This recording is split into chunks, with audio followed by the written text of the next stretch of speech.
Hello, and welcome to another episode of the Philly Phone Book, a podcast archive. I am your host, Gideon Caro McDonald, and with me today is a wonderful friend of mine in the acting world. We got Julian Perez. Hey, how's it going? Happy to be here. Yeah, what's up, buddy? I'm doing all right. Yeah? How you doing? I'm okay. Cool. Yeah, I'm good. I'm chilling. We're getting through. And we're having a conversation. Welcome to the podcast. I know you very well, but not everybody does. Not everyone listening at home. So why don't you give them a little bit of an introduction?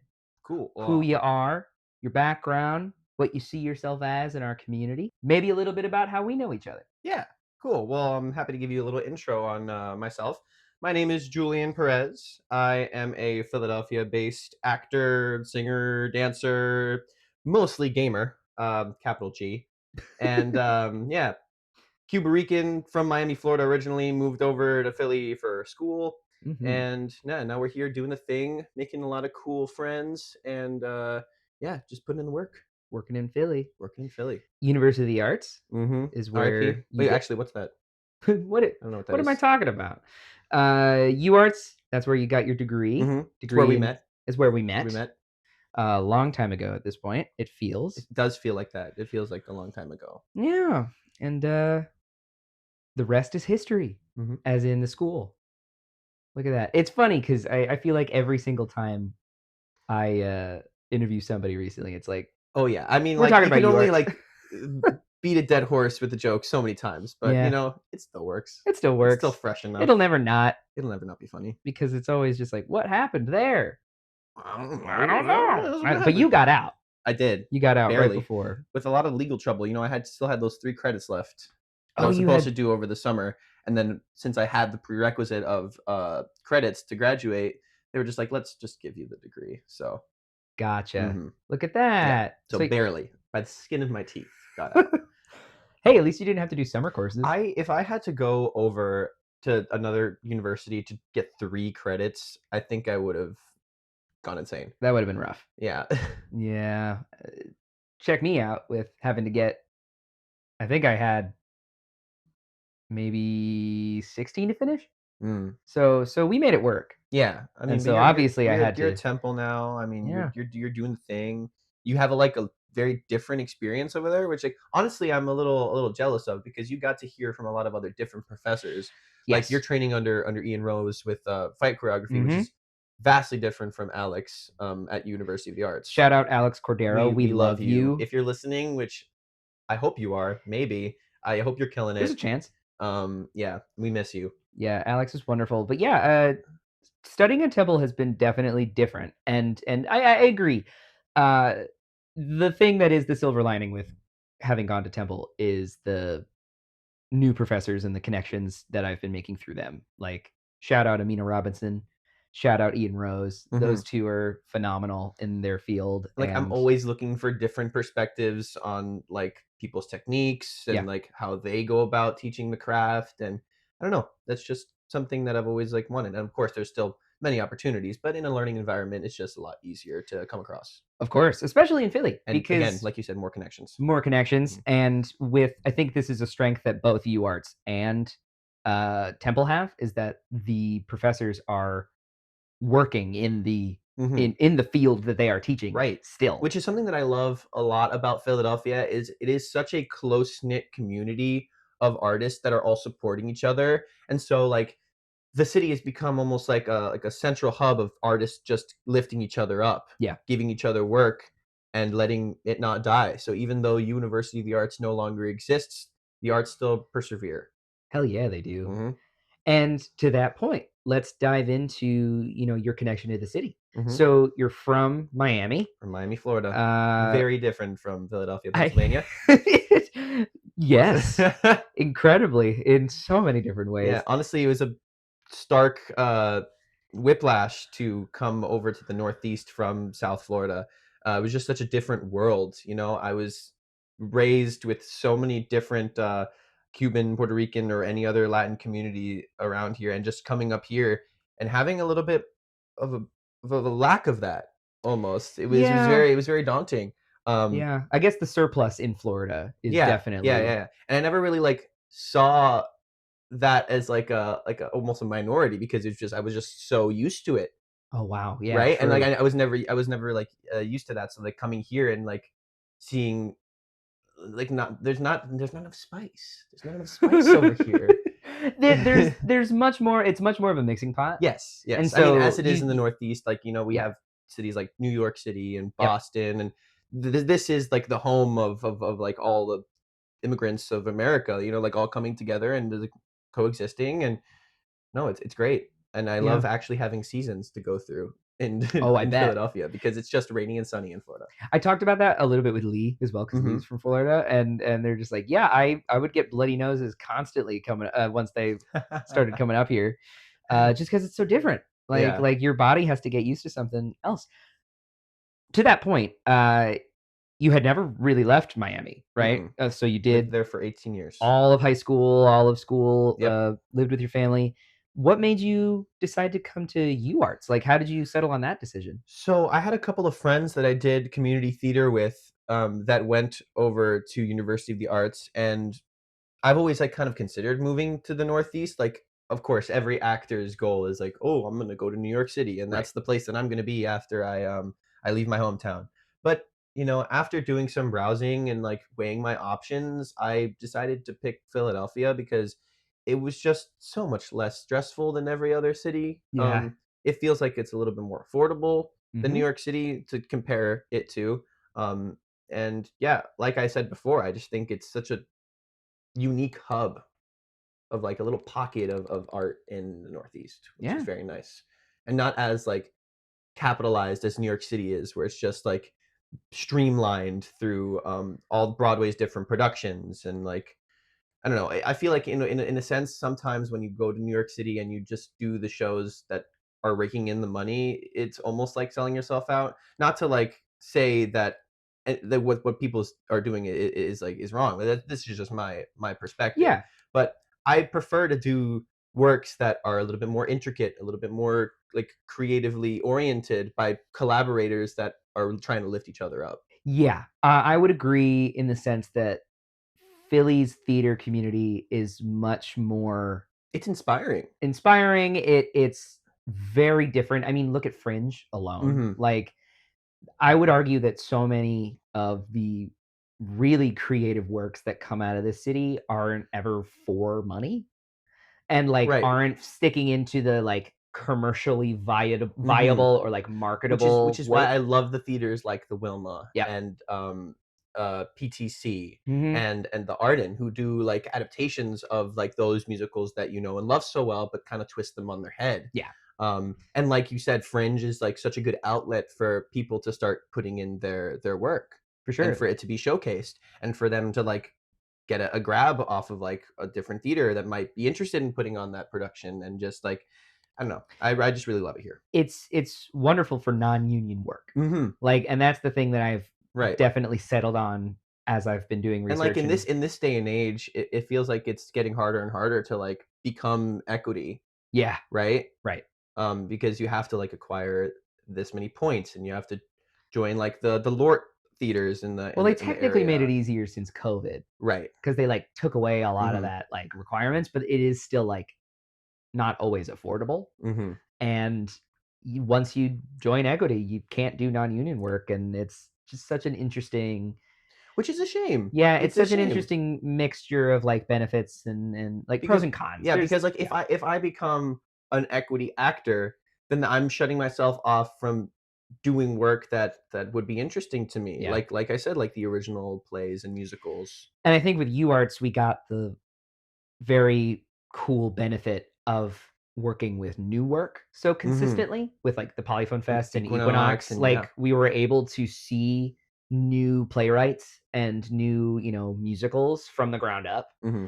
so that now going into the world of, like, working, we want to do more stuff like that because it's fun and it's different and you feel like you're part of something more than it is like just plugging Hmm. yourself into the algorithm of, like, Broadway. Yeah. Um, but yeah, I mean, you've graduated, you've got your degree, you're making it work, and you've decided to stay in Philly. I have. to all of your points. With your time here, now that you've been here for about a year since graduating, but then again, you've lived here for quite a minute Mhm. now.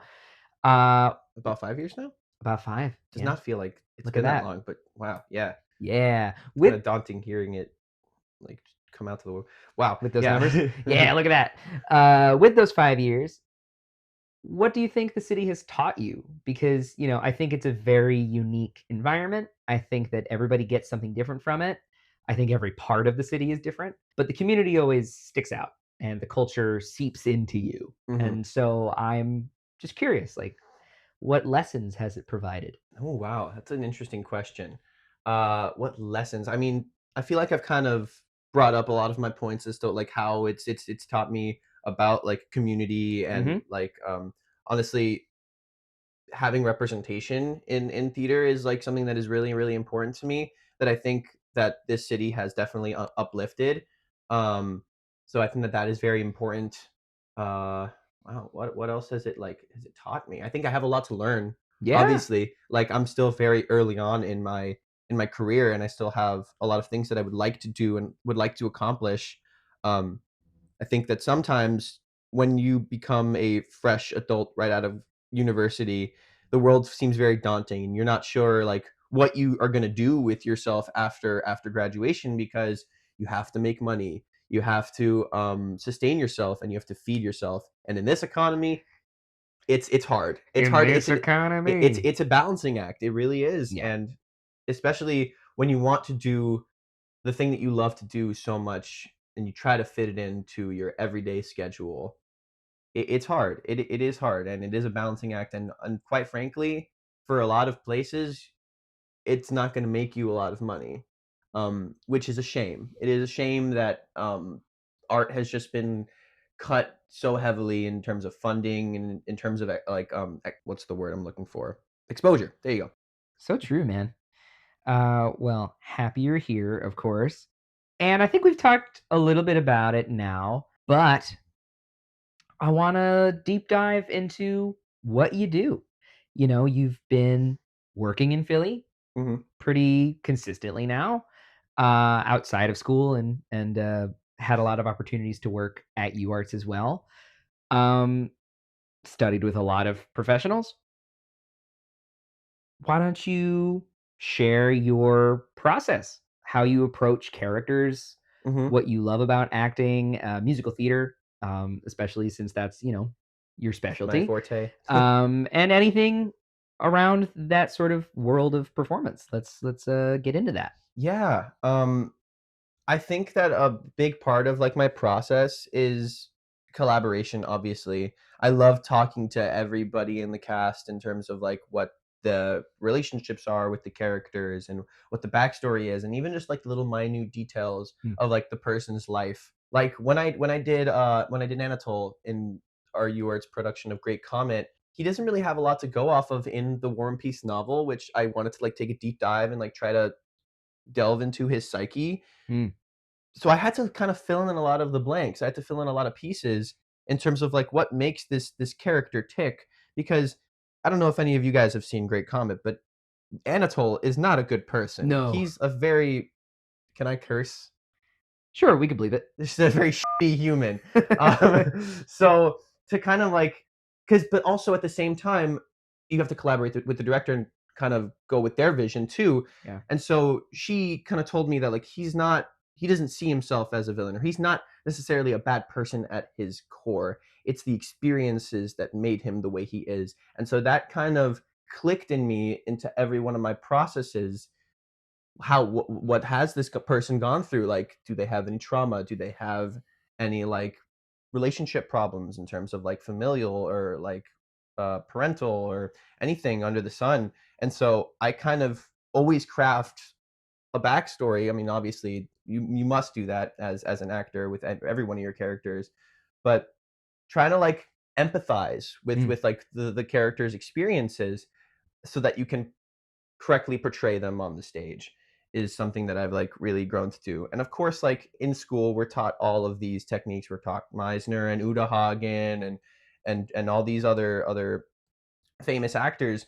But I'd never really stick to one thing. Yeah. I always try to like take bits and pieces of what calls for it in the rehearsal room, and every rehearsal room is going to be different. Of And course. that's always like such an interesting challenge to me of like because I always try to catch a vibe before a production and a process to see how I'm going to go into it because more often than not it's either going to be super difficult or a breeze. Like when I did Usnavi and In the Heights, that's just me. I just play Usnavi like We it's myself because which is I fair. don't think I've ever had any character that I can just relate to so heavily. Yeah. And so I just kind of went into the rehearsal room and I was just myself the whole time, and that was my process. So it's sometimes So as easy as valid. that. Shout out, Ritz Theater Co., right? Shout out Ritz Theater Co. Yeah. That was the where I did In the Heights that summer when I was a sophomore at UArts, and it was a great experience. We That is my both favorite. auditioned for that. That was my favorite show. Yeah, you were called back for Graffiti Pete, Ugh, right? yeah. All And then look, and it wait, and then you danced to Jeans?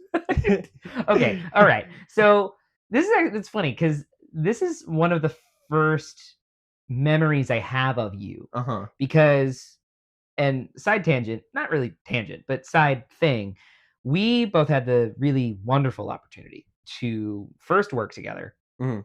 in Visiones. Visiones del Cuerpo, written by the lovely Santi. Yeah, Uh, Santi, if you're listening, shout out. yeah, love We you, love you. Santi. This just incredible deep dive into the body of a Latin person, Mhm. and it Yeah, that was was such a gorgeous yeah, and experience. that was my first show at UArts too. Yeah. That was my first audition and booked moment as a freshman, which I was very lucky to have. And we And you got killed it, to crushed it out of the water. thanks, man. Honestly, very inspiring, like, seeing you, like, perform those monologues. Everybody in that show. It was such a good It was just cast. such a great cast. We all bonded so heavily and just really connected because of our culture and our heritages. Well, that was the thing is that like it was a room of like completely Latin people Mhm. of all different backgrounds and all different cultures, but we all understood one another, and it was the first time that happened to me. Like Mhm. I had never had the opportunity to just like only work with that and work with a story like that. And I felt like we got to really work well together Yeah. and we got to know one another, which was really, really wonderful.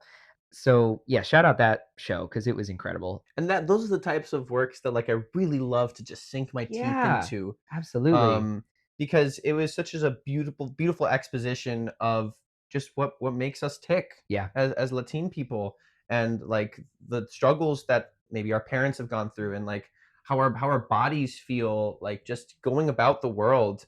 And I played the stomach, and yes, you did. the food is just such a very big part. And It's so pivotal. also, just like kind of just offshoot a little bit, Avenida Siete just recently closed, and they were like my favorite Cuban place in Philadelphia. And Oh, I'm sorry that you guys all can't go to it now, but I remember taking Gideon out to this place, and it was just such a over on like South Street. over on South I Street, wish I had gone South and more Seventh. than I Yeah, did. It and was the thing so is, those are good. the thing is like you wish that you could do the thing more, and then you don't miss it until it's gone. Truly.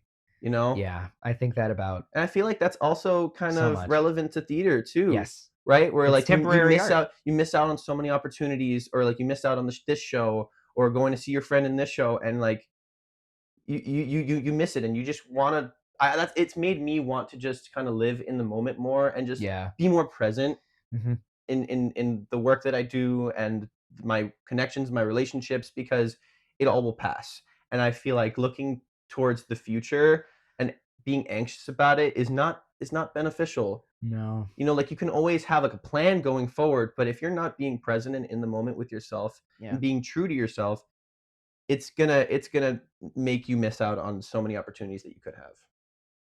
So true, dude. Yeah, I feel that 100%, and I do think Visiones touched on that as well. Mm-hmm.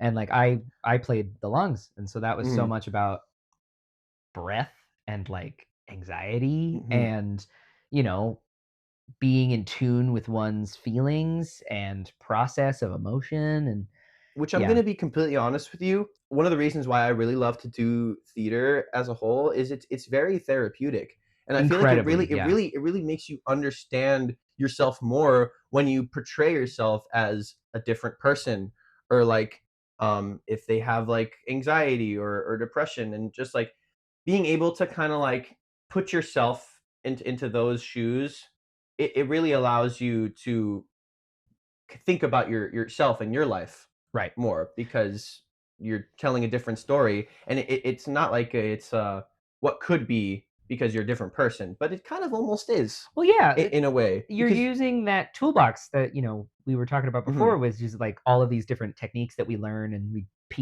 we take different pieces and approach I different just things. really think that doing theater just makes me understand myself and my psychologies all the better. Yeah, you get to experience emotions at heightened levels once you have the skill, right? Once you know how to Hmm. approach it safely, you're able to put yourself in environments as someone that isn't you, but you get to still feel those feelings, and then Hmm. you get to leave them, Right. and then you're like, "Oh, that's how that feels. It didn't hurt me though. Like I'm chilling." And can I be completely honest with you? That's why I'm not the biggest fan of what people like to call method. Oh, method, yeah. Because I feel Yeah. like you can't put yourself through what your character is going through as yourself because it's just going to be so much more detrimental to your mental health. Right. Like I remember when I was a senior in high school and I was doing Spring Awakening, Oh, uh wow. Oh, yeah. yeah, I they were very like insistent on me trying to like feel like Moritz, which is the character that I was playing. And I don't know if you know anything about Spring Awakening, but that character goes through a lot and he Yeah. has a lot of dark thoughts. And so it negatively impacted my psyche and I felt even worse about myself after that show. Ugh. And so that's why I try to really separate myself from the character because you always have to kind of seep your personality into it, but you can't ever like let the character's emotions into your own life. Which It has to be a separation, 100%. or else it's gonna be unhealthy. Which clearly prepared you for characters like Anatole. Right, exactly, Yeah. because that is a character that is so far fetched from who I am as a person, Yeah. and so being able to have to transform into that type of character while still retaining the bits and pieces of Julian, it Mhm. was a challenge. It was a Yeah. challenge, and it was one hell of a challenge, and I loved doing it. It was probably one of my favorite like processes for analyzing a character and creating the role of Anatole, and Yeah. I hope it paid off. I It It was did. probably the hardest role I've ever had to do as of now. I truly believe that, and, like, obviously, there's a bias just because I'm your friend and a bias because I was in the show with you, but even putting that aside, it was so, uh it was so clear how much work you put into it, like, from a vocal standpoint, from a character standpoint, from physically like, a physical standpoint. Mhm. It was There was a a point in time where I really didn't think I could do it. Where I was Yeah, just beating yeah. myself up because it was such a like a high vocal part and it was like Ridiculous. ridiculous like Ridiculous. yeah, ridiculous notes that Dave Malloy just I guess he hates tenors for whatever reason. Yeah. And just like the acting of it all and like acting like royalty, it was just it was so much, It's but taxing. it was so exciting at the same time. Oh, for sure, and that And show it was such a thrill. was brilliantly directed. Shout out Mhm. Amy Dugas Brown. We love you. And it was such an immersive experience because the idea of, like, inviting the audience into the world and Mhm. then, like, closing the door right at the start really helps you as the actor feel like this is a completely different place. And I believed every word you were saying. Every word you were singing, Yeah. I should say. Yeah, because it Uh, is an opera there. I don't think there's, like, one line of dialogue at the end. But right. at the end of the show, because I was wondering, like, what happens to Anatole at the end of Great Comet? Like, does he really just Leave. F off and just Yeah. leave and continue doing the things that he's been doing?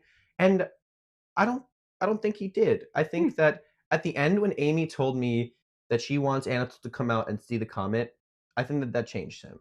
I think that Mm, he sees the error of his ways and how he's been such a hollow person for right. the longest time, and he's just been, like, seeking the next high after the next high, and I think he feels guilty. I think that there's a real moment, and obviously I never got to do it, but I was understudying for Mhm. Pierre, and so I got to watch the incredible Adam Fergal. Love you, Adam, if you're listening. I got to watch him, take on the daunting role that is Pierre Mhm. and go through the show with that incredible arc and then take on Anatole at the end. And I truly do believe, like, from Pierre's point of view, from what I was working on, that he gets through to Anatole. And I think he knows that Mhm. because seeing someone who was so hard on themselves and like in this pit of self-loathing. Because I really did think that at the end of or like during the show, Anatole doesn't value himself. He thinks that Right. he's worthless, and he thinks that he can put himself out there with the drinks and the women, and that's gonna make the name for himself. But I really think that he was hurting Yeah. deep down. I think that like all of the parental and familial pressure from Right. like being a noble just got to him, and he was broke. He had nothing. And so he just kind of lashed out and like took it out on every single other person in his life so Yeah. that he can try to stay a semblance of sane. And I think that he was like, okay, what can I do at the end of this whole process to make a name for myself and like feel fulfilled in what I'm doing? And I think that's why he joins the war, because Mm. in War and Peace, he ends up directly next to Andre and gets Mm. his leg amputated, Oh, and wow. that's like the last you see of Anatole. So I think that he willingly He puts joins the himself on war the because line. one, he has nothing else. He Yeah. can't go back home. He doesn't have any other friends other than Dolokhov maybe, who also went off to the war.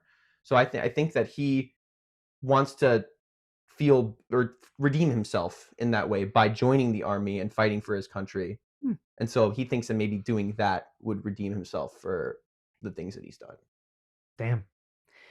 And that, my friends, is a perfect look into Julian learning how to empathize for this character. Yeah, Because despite everything it that was it we was just talked difficult. about, still a horrible, horrible human. Yeah. Yeah. Mhm. Like, and that's the work that you got to do.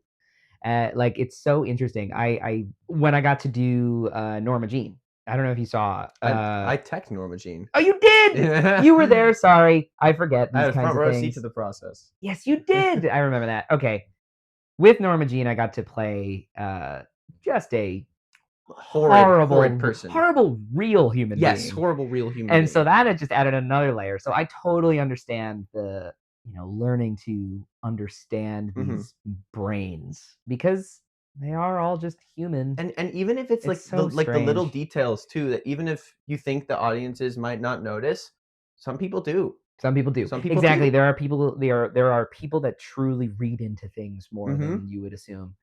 Because audiences, though a lot of the times just excited to see something, right? You never know who the smart ones I are know in I there, know you I'm the know? type of person that whenever I go to a theater show, I'm looking at everybody and I wanna know their story. It's what's so Yeah. interesting about, like, being in the ensemble. Right now, I'm in the, ensemble of West Side Story at Pittman, down in South Jersey. Yeah. You guys should go check that out. Broadway theater at Broadway Pittman. Theater Yep. at Pittman. And I'm playing Shark Ensemble, and having to do all that backstory and just hoping that it reads on the Yeah. stage is exciting to me. Ensemble Because I know is that I'm looking hard I'm work. looking at the ensemble, and I wanna know what the relationship to the story is, Right. you know? 100%. Yeah. We love ensemble work. Mhm. Shout out every So person who's ever done yes, ensemble correct. to ourselves and to everyone because Mhm. that is not easy, No, but it's a lot of fun. it's a ton of fun. It's so much And fun. oftentimes, sometimes being in the ensemble is just harder than being lead. 100%. Like Totally. like, Yeah. like when I did Head Over Heels, that ensemble was dancing, like, every number. Every single number. Yeah. Head over It's heels at UArts looked like a workout. Oh, absolutely. Yeah. I just had to, like, kinda run around and be pompous and Because you were the king. yes, Yeah. that was a fun role. That wa that Yeah. wa that was really silly. Yeah. Wild stuff. Going way back to auditioning for In the Heights. Mhm. I think In the Heights has always held a special place in my heart for obvious reasons. And I did it in high school as well. Look, shout out Gamp for my time there and everything that they provided me. Should not have done In the Heights Hmm. because it's one of those moments where a high school decides to do a show that they don't have the cast for. Mhm. And so a lot of the people in that show were phenomenal, but like should not have been playing those roles, and I Yeah, was maybe one of we can't have it in the 4. whites. It was in the white. It was Okay. very in the whites, and honestly, And it okay, was pretty mixed, but it was but may I still ask what character did you play? core ensemble. I was a freshman, Okay. granted, and so they didn't know me very well, but I was maybe one of 4 actually Latin people in the room, Mhm. and I was like hanging out in the back, waving a Puerto Rican flag, and you know, stuff like that happens, and now people are learning, and it was before movements in theater really started to kick up, But that's and why representation in theater is so important. Like that show was created to showcase like the authentic Latin story. purely the growing up in an urban environment Mhm. surrounded by your Let me culture guess, did you and have a white Benny? no Oh, you didn't. Okay, no okay, no cool. no no we had a black Benny and he was incredible. Few, Jameer, love you few. Jameer if you're listening. I've seen productions of In the Heights where Benny's white, and it hurts my soul. Yeah, sometimes it's not great. But we both auditioned for Ritz. You booked us Usnavi, incredible work. It's the role that I think I could do over and over again and never be bored. That's so real. Yeah, would you say that you believe you believe that because of how close it is to you as a human, so it's like easy to approach, or would you say that it is just because you find like pride and enjoyment in it? It's all the things, you know. Like I'm prideful in my heritage, and I think that Usnavi goes through such like a formative story that I feel like I still am going through Yeah, almost. that's Um, fair. and so well, the music is fantastic. Like I think Shout out Lin Manuel. shout out Lin Manuel Miranda. All love, bro. You peaked during In the Heights. Honestly, yeah, and I've said this and I'll say it again. In the Heights is better than Hamilton. I It agree. I is. agree. And maybe It we're is. so incredibly biased, but I it also think that Hamilton was so overplayed and so oversaturated that well, yeah, of not like course. Hamilton is also fantastic. Another form like super revolutionary, no pun intended, formative piece of theater. Ah, Um, but In the Heights, it's yeah. just there's so Everybody much go listen to passion, In the there's Heights. so much heart, and it brought hip hop to the stage. And rap? It brought salsa to the stage. It brought rap to the stage in such a unique way that I think Yeah. that I don't think we'll ever see a show like In the Heights ever again. Like No. it was truly one of a kind. Yeah. And I love it. And I would I have loved to do. be in it, but Hey, there's still time. that's true. A very good point. Listen, the next production of In the Heights that goes up either in South Jersey or in Philadelphia, let it be told that Gideon and I will be there. Yeah, We will be there. we will be in that audition room, and we will be on that stage. I swears it. Look, shout out Ritz. I love what you guys do. Calling me back for Graffiti Pete was not the move. I don't know. I don't know what I did. If you're not familiar with In the Heights, which you should be, if you're listening, go stop, pause this podcast, Go listen In the go Heights. wherever you're streaming it, go to In the Heights, listen to that album, and then come back. Don't watch the movie. Listen to the album. Yeah, Don't watch the movie. you could watch the movie. You could watch the movie. It's but fine. I have my gripes with the movie. It But has that's its because I'm just issues. such an In the Heights super fan Well, that right. I find gripes in how they went about the movie. But that's Yeah. neither here nor there. It's still Yeah, great. it's still great. Go listen to In the Heights. Come back. In the show, there is a character called Graffiti Pete who is excellent, but his whole deal is He's a that break dancer. he break dances at the top of the show.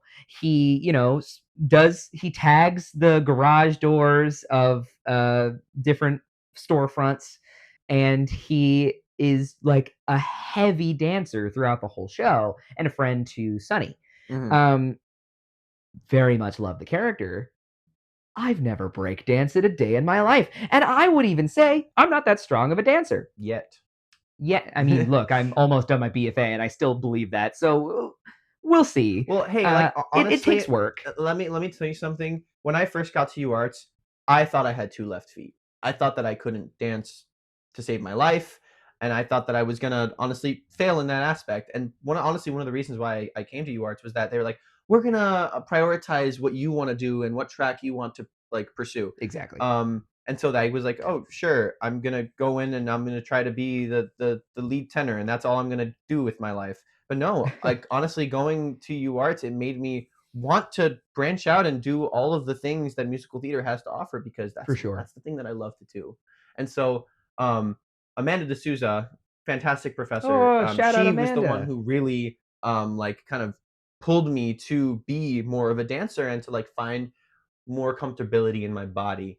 And I obviously am still not as confident as some, say, like ensemble Broadway members, but I do enjoy it a lot, and I do think that I'm a lot more confident in the way that I move. Yeah. And if you guys do come see West Side Story at Broadway Theater at Pittman, that is probably the precipice of like what I can accomplish as a dancer. Like it's just kind of been a long time coming, and I'm really proud of the work that I've put into Yeah. that. And so I go to classes Yeah, that's my even plan. after U Arts and dance classes and all other sorts of things. And I encourage everybody to do the same and keep working towards it, Never because stop learning. even if you don't view yourself as the strongest singer and the strongest actor and the strongest dancer, there is still unlocked potential that you might not see. Mhm.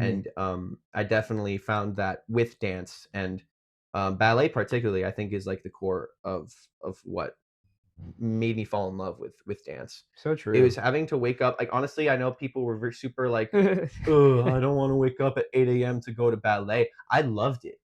I mean, I loved waking up to get my blood flowing and to like feel stable in incredible myself. impression of me, by the way.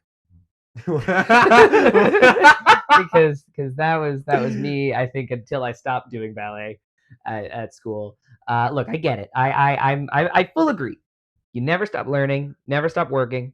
Like there is not necessarily a huge, like, big date of time where it's like that's the end. You'll mhm. never get to improve ever again.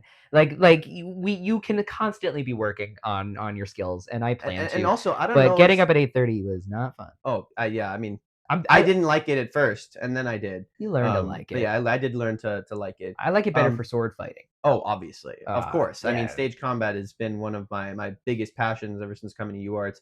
I actually got into that single sword class by pure accident because Eli had to go back home, Oh. Oh and so I yeah. filled in that slot. That's funny. So yeah, Shout out and then Eli. off to the races and got 4 certifications on my under my belt. So Shout out that was Eli fun. Shout out Eli. for getting He's that in the Heights right injury. now. Eli's in He's the doing Heights? In the Heights at the Bristol Theater.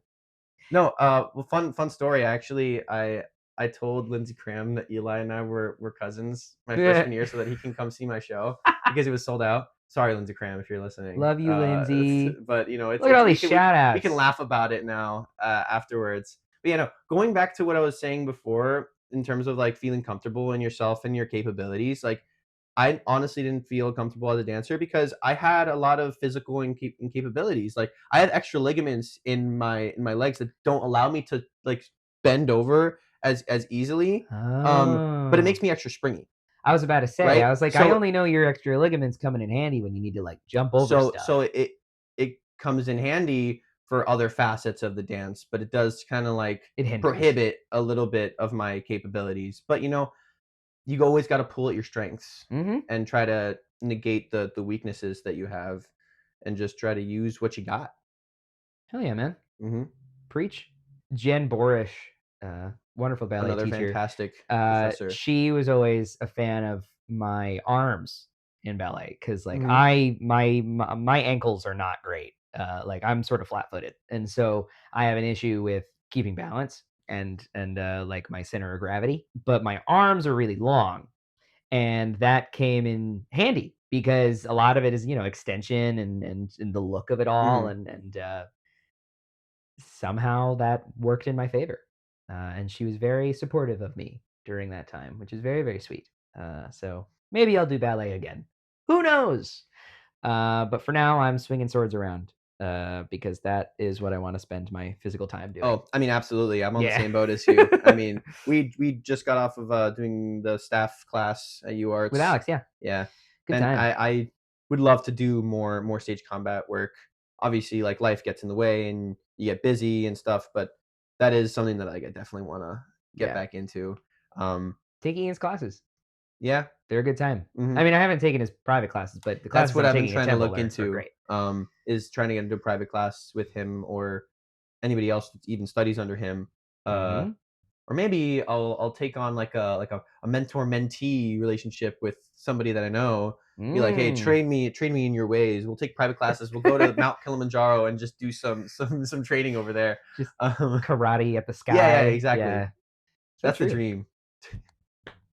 It could happen. Hmm. Yeah, All if right. I could streamline stage combat into like everything that I do, and honestly, I think that stage combat comes up in processes a lot more often than you think. Yeah. So I always encourage people to at least take unarmed, 100%. just to like get it in their It bodies. just getting the skill of being able to take a punch and throw a punch Hmm. and a slap. My It's God, important. how often have you done a show and a character gets slapped Or falls. or Or pratfalls? falls. Falls alone are so So common. common, and people do them so wrong, Mhm. and they hurt. Oh, every time, and it makes And me cringe just a little bit when I'll be in a rehearsal room and someone will just like fling themselves ugh, just without like right at the care for their floor. body or like placing themselves on the correct placements, like on their muscles and stuff, or we'll just straight up punch each other or we'll slap each other, and I'm like, Yeah. maybe let's not do that. How about we create a safe space where we don't just fight? Yeah. How about? Hmm. Which I've also tried to like when I get into rehearsal rooms, take more of like a fight captain role to make sure that everybody is safe. Like the last Yeah. time I did West Side Story at the aforementioned Ritz, Oh, yeah. I was the fight captain, and so I was like in charge of making sure everybody looked safe and felt safe and comfortable with the work that they were doing. And I did have a hand in some of the choreography, and I would love to get back into that in the future. Just being Totally. able to choreograph fight stuff. It's been a lot of fun. Yay. Yay! We Do the love thing. we love fighting. Wait, Fake what? fighting. We love fake fighting. Yes.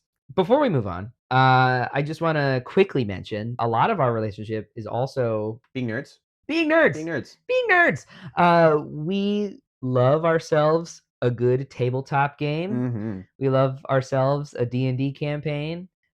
We've both been able to dungeon master for one another. You wrote a game that I played in for a little bit. You joined my long-term campaign for a little while as a character.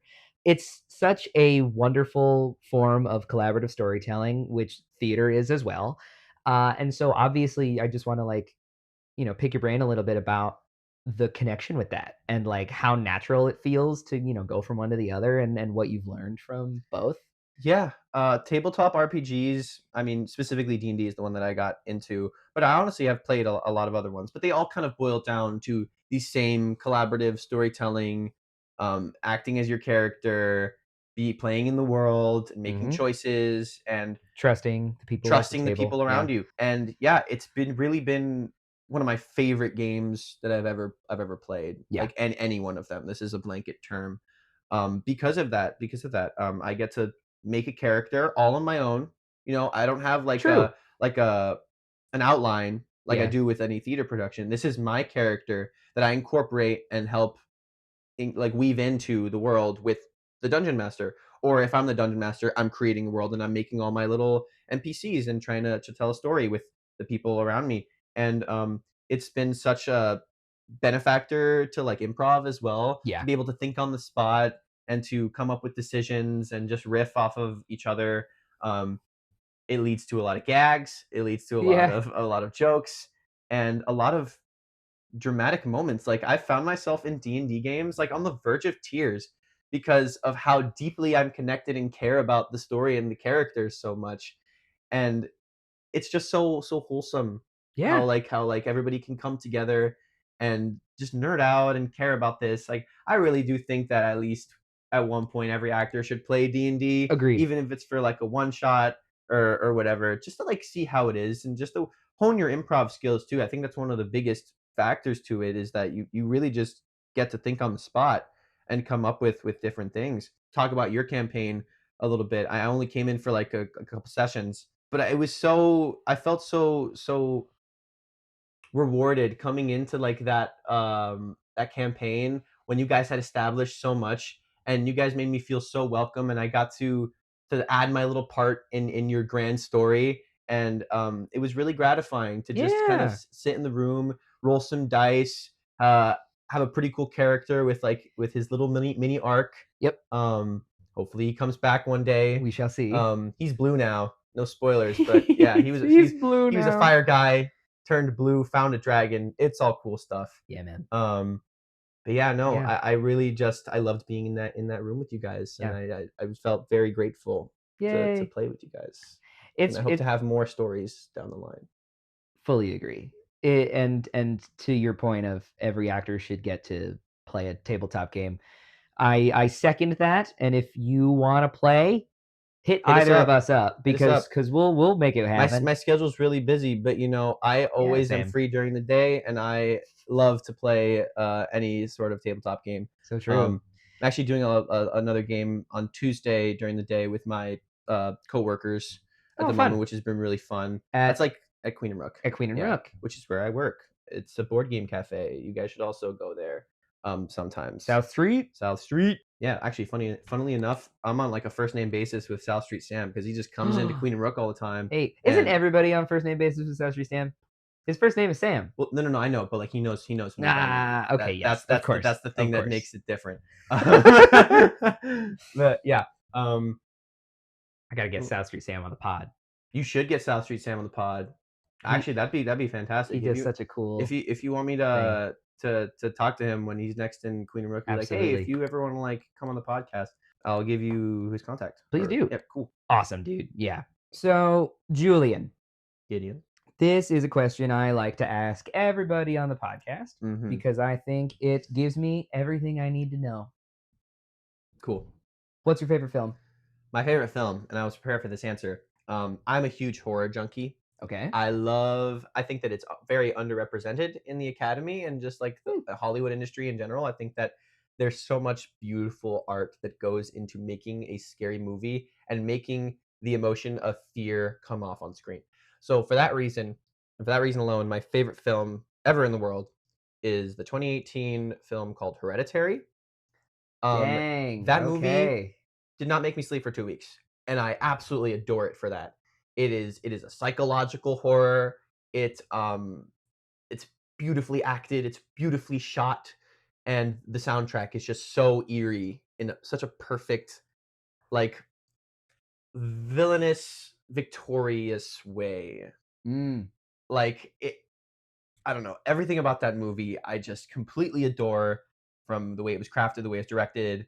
Um, and yeah, I also really, really love horror movie, and that was like one of the only movies that that made me very unsettled and uncomfortable. But you know what? I love it. I love it for that. Yeah. Hereditary, directed by Ari Ari Aster. Aster.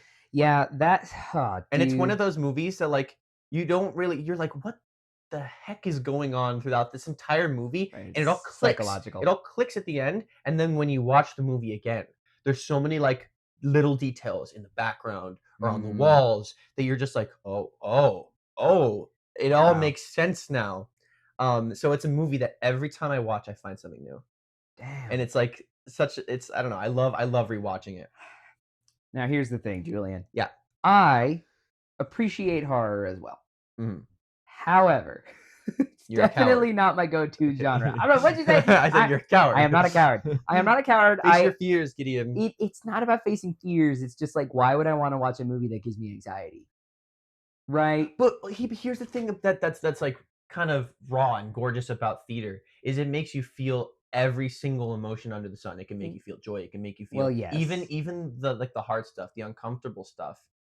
It's art imitates life, Of right? course. And even though like this movie is like a whole paranormal phenomena that happens to this family, the whole core of the story is the breaking relationships of the family and like how it affects them.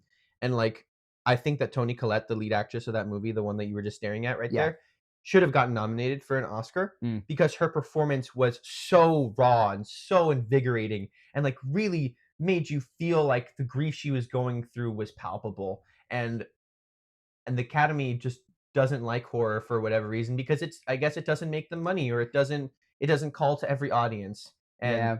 call me the little edgy theater kid that like likes to watch stuff that makes me feel uncomfortable, but Or at least you admit it. I do. I will wear it with my chest. Self-awareness. It's important. The thing with this segment of the show is that I swear to the person that I will watch it. This is one of the movies that I remember. Don't watch it by yourself. Well, of course. Don't watch it by Oh, well, yourself. I was never gonna watch it. Oh, okay. I literally like I'm gonna make you watch it. because my parents love the movie as well, but they told me they were like, Gideon, we know you never watch this film, Oh, and I was that's a like, shame. okay, because that You're sounds gonna like you're gonna miss out on horrible. some fantastic Well, because I performances. heard about stuff about it, and it just freaks me out. But I'm a big boy now. Give it a chance. I can give Give it it a a chance. chance. I'll give it a chance for you, my friend. I'll watch it with you. Okay, well that'll be fun. I'll watch it with you. Okay, then great. Then we shall do that. We can get like a movie night going on. I think that it's not a movie that you watch. I mean, Alone in the the dark. first time that I saw this movie, I kind of wasn't paying attention to it because I was watching it at a sleepover with like a bunch of friends, and they were all like making jokes and cracking Yeah. jokes. But the second time I watched this movie, I was like, I really want to kind of dive into this, and maybe it might make you want to do this too. Maybe not. But I watched it by myself, and I watched it at like midnight alone in my room. God damn. And that was the time when I really like the point of the movie got across to me. And I don't know, like I love the feeling of getting scared.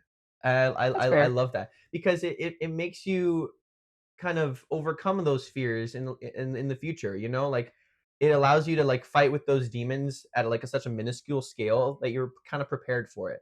Yeah, I feel that way about roller coasters because Yeah. I had a fear of those growing up, and I've recently started to really enjoy them now, and so I'll give it a shot. So to all those listening, We can do like the standard movie night. We'll get a bunch of friends yeah, over, watch it. I plenty of people I know. I mean, I know Maria loves this movie as well. That's So fantastic. go check out Hereditary if you can handle it. Nah, you probably can. Enjoy Hereditary. Thank you for sharing. Mhm. Hell yeah. It's my favorite film, and honestly, will always be my favorite film. My second favorite film is Puss in Boots: The Last Wish, but that's an entirely different story. Throw that in there right at the end. Yeah. And hey, that's taste. Mhm. That's taste. Love that one. And I'm also honestly like more oriented to watch animated things. I don't know why. I just like It's a trend that I've it. noticed with Yeah. every guest I've had on here, or at least a lot of them. And a lot of our friends, a lot of people. I mean, we grew up with really good animated movies, and so they stick to us. And I really want to keep supporting the animation industry, especially with everything that's going on with AI and stuff. For Like sure. I really want to just support the artists that are trying their hardest to make it work. Go out to the theater. Go out to the and theater. watch an animated movie now and again. It'll bring you joy. It will. It really will. We all need that in our lives. 100%. Yeah. That's why I love the Muppets so much.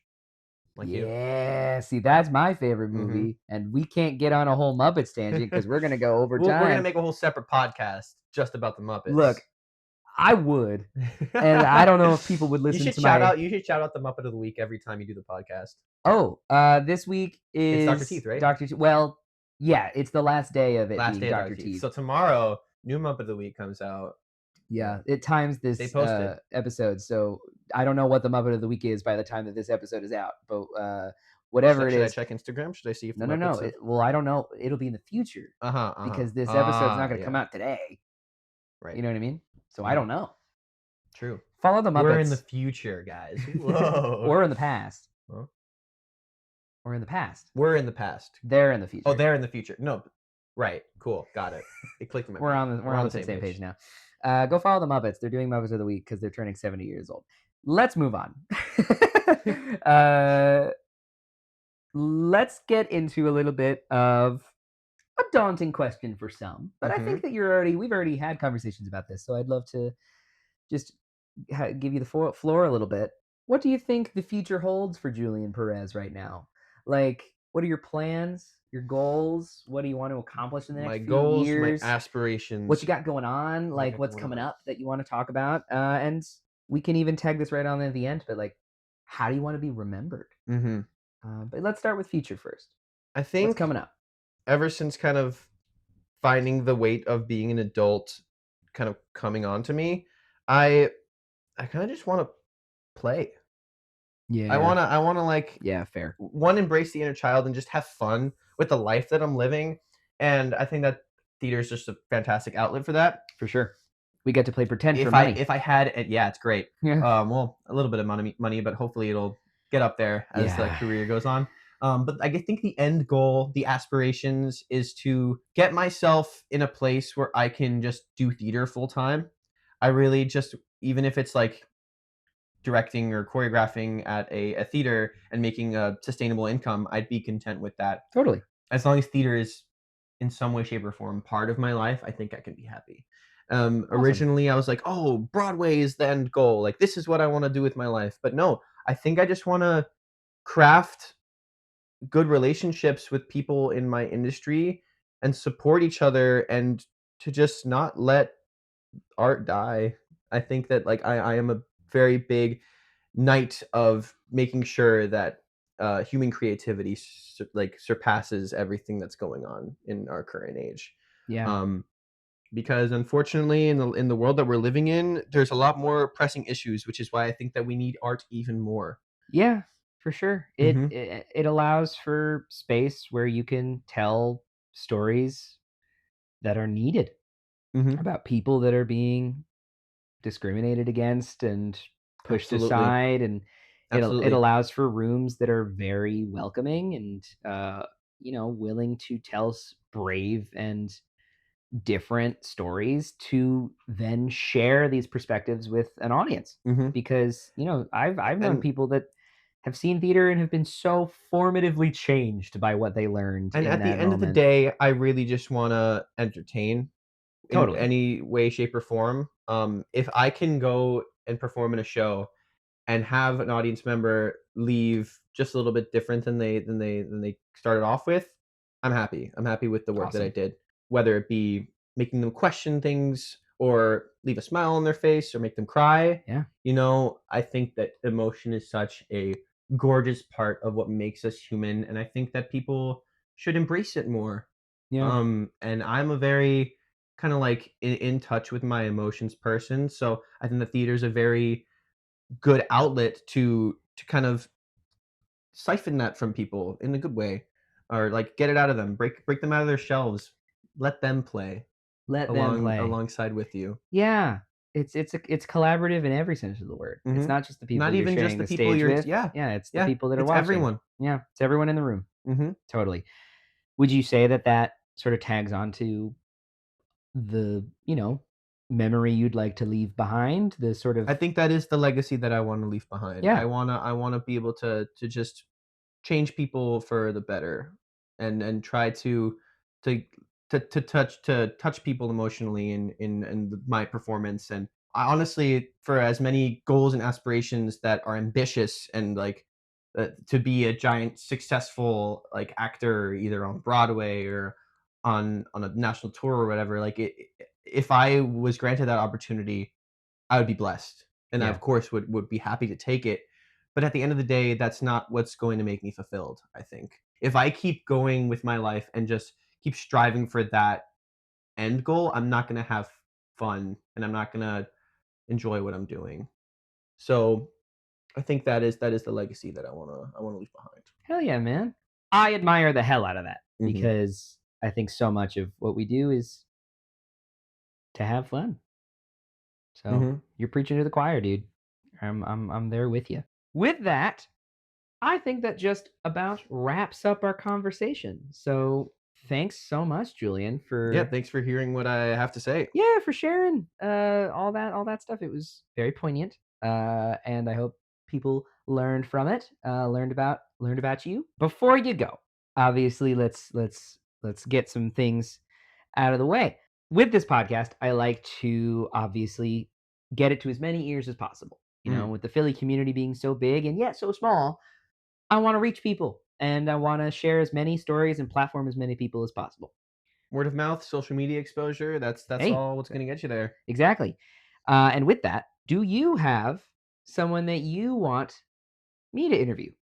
Ooh. Like someone that you think would make an excellent conversation in our art I mean, I think community? we segued this pretty well. I mean, Huh? South Street Sam. South Street I'd love for him Sam. to come on the podcast. I think Yeah, I'll try to pull some strings and get him in here. awesome. South Street Sam is an incredible street photographer here in Philly. That He does a lot for the community. I've had multiple conversations with him. He really does it out of love for his craft in the city, and he honestly is such a humble human being because he really doesn't ask for anything in return. He's just kind of let his work do its thing, and yeah, it's skyrocketed, and he's doing very well for himself. And I hope that he continues to succeed. Yeah. I'd love to pick his brain. That'd be Mhm. awesome. So get me contacted with him. That'd be great. Cool. I'll let him know to listen to this episode of the podcast, and then we'll give a good segue into his episode. Win. Perhaps W. Win. Well, yeah. Why don't you plug yourself? Have the floor. Where can people find you? How can people contact you if they want to work with you, especially since you're in Philly, Mm. What you got coming up that people can check out? Take it away. Cool. So I think my main platform right now is the Instagram. It is at the Julian.Perez. I also have a Facebook and all those other junks, but I don't really use them. Yeah. I'm on Discord a lot if anybody's on there, but I doubt it. And I am doing a couple of shows out in the area of South Jersey. I'm doing at Broadway Theater of Pittman, West Side Story. That's going up relatively soon. From April 25th to May 18th, we have shows on Friday, Saturday, and Sunday at Broadway Theater of Pittman. I am in the Shark Ensemble of West Side Story. If you want to see me do flips and high kicks and fight, then come on out. And then afterwards at Haddonfield Plays and Players, you can catch me as Johnny in American Idiot. Green has been one of my favorite bands, and we go up June 14th, I want to say. We go June 14th, or 13th, and we close the 15th. So it's just one weekend of 6 performances. Be there, be square, and be a punk rocker. Hell yeah. Cool. I love American Idiot. It's It's an excellent musical. yeah, I love Green Day. If you want to ask what revolutionized me or radicalized me, it's watching Billy Joe Armstrong perform. Seeing Green Day live, Oh, it's it's incredible. transformative. It's He's so transformative. electric. Yeah. So electric. Yeah. Such a good stage presence. Mhm. Stage presence. But yeah, go follow Julian everywhere he says. I'll include them all in the links below. And go check them out in these upcoming shows. And I'm sure you've heard about it before from Gideon, but he's also doing some stuff in the area. He's doing role play with SideQuest Theater this weekend, right? It is coming up. Or I guess for all sakes and purposes, this week, next weekend. I don't know because we're in the past, right? Technically, it's hard to say when this will come up because I might have just be done my role play. Yeah, that's fair. Well, but if you want to go see SideQuest, go check out SideQuest Theater here in Philly. I work with them now, and I'll be around, so keep your eyes out for that. Moral of the story: go support your local artists. So true. Always just kind of be there, support, go see milk stuff. your connections, and honestly, yeah, go see stuff. Yeah, and if you listen to this podcast, go see Julian and his things. I'm sure Julian can make connections for you, introduce you to people. That's all networking is. Yeah, hit me up. Yeah. Thank you, Julian. Thank This you, was a lot of Gideon. fun. This was having a very good fun. convo. And thank you, listeners, for taking a moment of your day to check out my podcast. And listen to Philly Phone Book every week for a new guest. It's actually going bi-weekly now. Bi-weekly now. Okay. Yeah. Slow rolling it. Trying to get the cream of the crop. Pretty much. We're trying to slow down on the editing process, but we'll see. Anyway, thank you for listening. I hope you have an amazing rest of your day. This was the Philly Phone Book, a podcast archive. I was your host, Gideon Caro McDonald. Real art is made by real people. Thank your SEPTA drivers, and have an incredible day. Have a nice life, guys. Bye. Bye.